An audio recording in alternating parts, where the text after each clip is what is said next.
Good morning, good morning, good morning, good morning. It is Friday, March 24. And as I was saying, we are eating ass. The S&P futures have taken out yesterday's overnight lows, and that Sunday night, Monday night low is still in progress and still available. And there is absolutely not one fucking thing that is bullish. Nothing. Come back over here to yesterday. I did everything in my power to try and keep people calm in the morning when we had that run up. It's why the email headline was sympathy bounce. It was nothing but a sympathy bounce from the FOMC sell down, because the move down late in the day on Wednesday left a lot of singles orders that needed to be replaced right up here to 4,007. And as you see the entire rest of the afternoon until that AT1 headline came out about Credit Suisse, and we filled that gap completely. And then you started getting volatile with Janet Yellen, and we closed green, but below that 39.65, like I was saying. I don't do this. But I am going to do it today.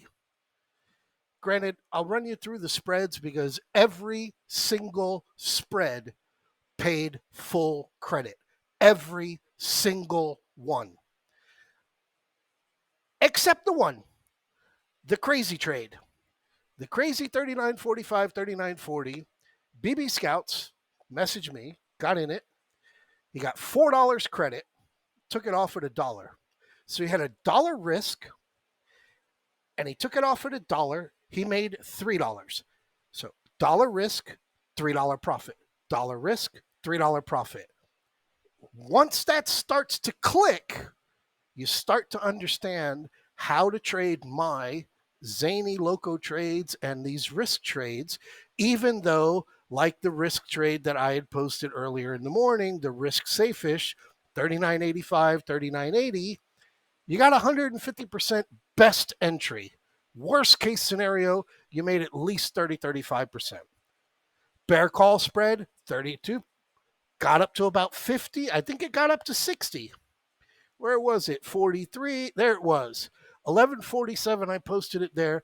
It got to 60 cents, better than 100% return.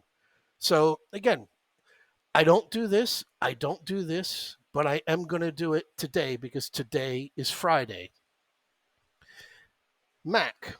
And if you all start bothering Mac, I'll just tell Mac, change your screen name, and nobody will be able to find him. I've spent time doing one-on-one calls with him. He is a great individual, got his feet well grounded, great wife, in the military, still employed. And because he's taken advantage of my offering of not only the one-on-one calls whenever you want, but also on messaging me privately, because the reason I do the one-on-one calls is so I can get a chance to know you, and it makes it easier for me to answer questions based on where you are, what your goals are, and what you're working on. Now, Mac took some tough love from me a couple weeks back because he went all fucking stupid into a trade and he got screwed up, and you need to have that happen to you. But I'll tell you the story about Mac. Back in October, when he started with me, he started seeing the spreads and he says, you know what, I'm going to do this. And he started with $1,000. And in January, he messaged me. He says, I just broke out of PDT jail. I'm over 25 grand. So from November to January, from 1,000 to 25 grand. He was up in the 40s, and that's when he got into a little bit of trouble. Went back below PDT. I threw some extremely tough love at him. Extremely tough love. He put his shit together, took a couple of days off. And then I start getting the messages today because what we're looking at here is 39.65, 10:35 in the morning. I'm telling him 39.65, 39.65. Where our lows are 39.65, 39.36, 39.44, 10:45 in the morning. And this is while the S&P is going up here with the highs over here at 11:07 in the morning. So again, I know some of you might think, what am I wasting my time on this? Let me tell you, okay? Again, sympathy bounce. 2 o'clock in the afternoon, he sends me the message. He goes, 37.93. I'm out. I says, you know what? It's smart. It's good to get out, because we got down there to that 39.80. Timing's not great, 3,800 bucks. But then it's again coming back to the point of turning it around, saying, timing's not the best, but at least I'm taking profits when they're there. 3,800 bucks is a good haul. Could have gone either way. Absolutely right. But do the math. 3,800 bucks, 252 trading sessions a year. That's $957,600 in a year if you start doing that from a zoom out point of view.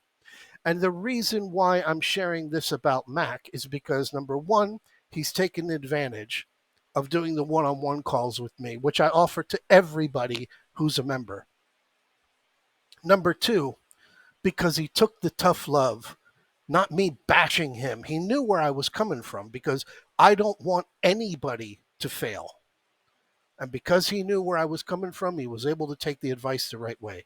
And the third reason I'm sharing this is because this week, Mac is my ambassador of Quam. I want every one of you people to be Mac. I want all of you making 3,800 bucks a day. I want the bigger guys seeing this as what they used to be and saying, the kid's on his way. He's making 3,800 a day. I'm making 38,000 a day. I'm here for everybody that can be there because, again, like I say, I do these one-on-one calls. Last week, I said I do it on Friday because I'm not trading OPEX Friday. I do it on Saturday and Sunday. Saturday and Sunday, you got my time. Tell me when you want to do it. Message me. We're there. Thursday, damage control, sympathy bounce. It's exactly what the email was yesterday. Come back over here, FOMC, da-da-da. And I'm going over the March 24 trades of the week. On FOMC, best entry you could have got on the 40-55, 40-50, 2.25. On that more aggressive 40-25, 40-20, you could have got $3. On the QQQ 315, 314, almost 50%. Best you could have got was 48 cents. I didn't even bother to look at it yesterday because all three of these are going to expire worthless with full credit.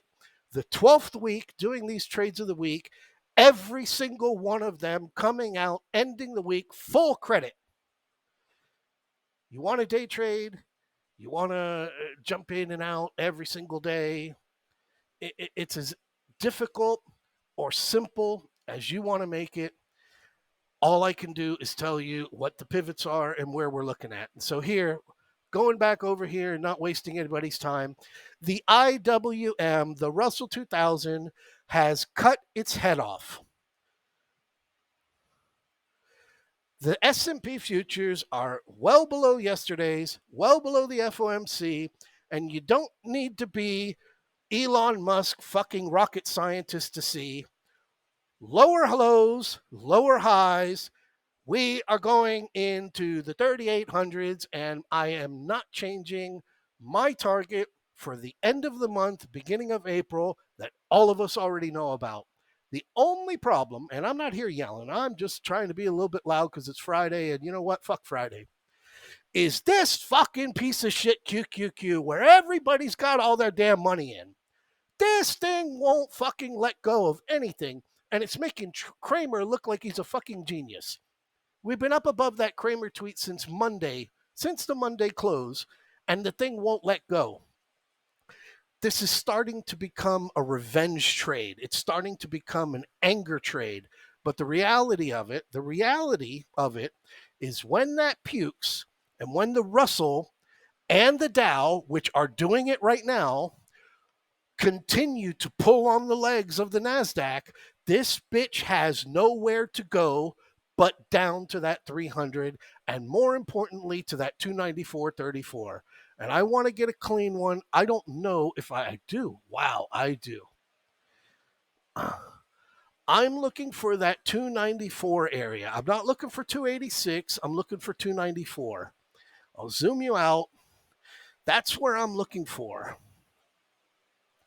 This 297, 294 area, as we're up here in this resistance all the way back to June, I'm just looking for a break down below that 297 to get back in here into this level here, 297, 286, and then look at what we've got, see everything that we've got in front of us, and start to get more aggressive as we go into April, as we go into May, to really start looking for the proper move that should be up into that 331. So I apologize for being a little bit too loud. I apologize for zeroing out Mac. There's a million great traders in the room. Can't be a million. I won't let 200 people in the room. But I want you to have a incredible weekend and undoubtedly enjoy what's taking place here overnight and what we should be looking at, which is a revisit to the lows from late Sunday night, Monday morning, down here below 3,900 on the S&P futures. Have a great weekend. I will see you all in the chat, and I will speak to any one of you that's messaging me to do a one-on-one call over the weekend.